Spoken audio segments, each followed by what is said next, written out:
આજે બોટાદ અધિક્ષક શ્રી ધર્મેન્દ્રભાઈ શર્માની નિયુક્તિ કરવામાં આવી હતી અને તેમનું સ્વાગત કરવા માટે રાષ્ટ્રીય પછાત એકતા મંચ અધ્યક્ષ અને ગઢડા વિધાનસભાના પૂર્વ ઉમેદવાર શ્રી મંજીભાઈ સોલંકી, ઇમરાનભાઈ કળથરા, વિઠ્ઠલભાઈ સાપરિયા, ઇમ્તિયાઝભાઈ સોહિલભાઈ, કેશભાઈ મકવાણા, જયરામભાઈ તાવ્યા, ભીમજીભાઈ જયગ્રાણા, દિનેશભાઈ જોગરાણા, ભરતભાઈ જોગરાણા, ગોપાલભાઈ જોગસરાણા, મિથિલાનંદ બાપુ, હરગોવિંદભાઈ સાબળિયા, નિતેશભાઈ નૂરમોહમ્મદભાઈ દાયમા, આરીફભાઈ ભાસ, જાકીરભાઈ સંધી, પંકજભાઈ સોલંકી, મૌલાના શૌકત અલી, સૈયદ દેવરાજભાઈ ગોહિલ અને સાથીઓએ ફૂલહાર ગુલદસ્તો આપીને સ્વાગત કર્યું હતું.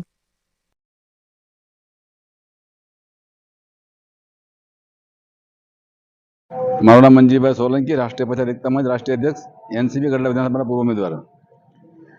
અમે આજે નવા એસપી સાહેબની જે નિયુક્તિ થઈ બોટાદમાં શુભેચ્છા મુલાકાત માટે આવ્યા હતા.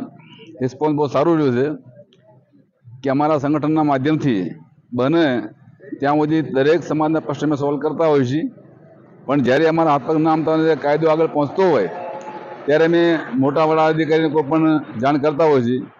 રિસ્પોન્સ સાહેબનું સારું રહ્યું છે કે સાથે મળી અને કામ કરશું, જે કાંઈ પ્રશ્ન છે સોલ્વ કરશું. જય ભીમ.